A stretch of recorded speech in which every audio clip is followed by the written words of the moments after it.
rescue many vulnerable children.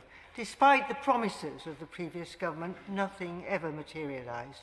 And yet the numbers of children missing from school have clearly significantly increased, even though we don't know the exact numbers. So alarmingly did the number of children recruited onto county lines to deal in drugs under the intimidation and the violence of criminal gangs. Was it not a dereliction of duty for the previous government to abandon these children for so long without recognised education? I should first of all say that I think it is still of prime importance to make it easier for all children to attend proper registered schools and thrive there. That hasn't always been so, and of course, as has been said, there have always been parents who educated their children at home well, very well often.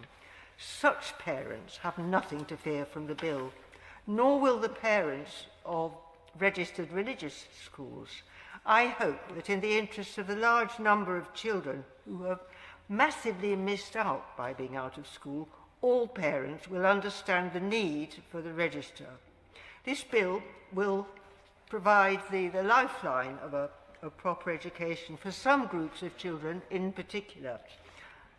I first mentioned children of the GYPSY, traveller and ROMA communities who drop out or are expelled or encouraged out of insufficiently inclusive schools in larger proportions than any other ethnic group. Their parents may have chosen home education because the bullying faced by their children is intolerable, but these parents may not be equipped or have the time to home educate properly. However, they're also the children who have been made to attend those unregistered illegal schools whose narrow curricula and harsh punishments do not enable children to thrive. The independent inquiry into child abuse found cases of physical and sexual abuse in some of those schools. This needs to be dealt with also. I have a few small concerns with Lord Storey's bill.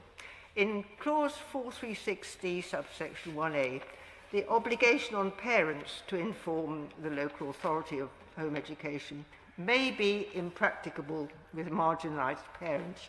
Perhaps it should be the schools who should inform the local authority, at least in the case of expulsion or the choice of elective home education. And I can't work out what the difference is between 436C subsection 2J and K. That's only a detail, though.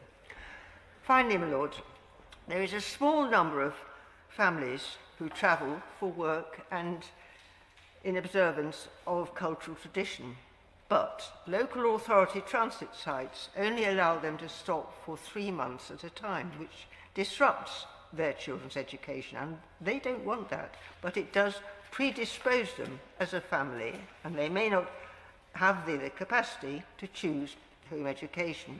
If the Department for Education were to continue their very welcome support for the Open Doors Education and Training Distance Learning Scheme, partnered with the Travellers Movement, this gap in home education could be filled. Can my noble friend guarantee that? I hope that our government can give this bill a fair wind or provide its own version of its promise.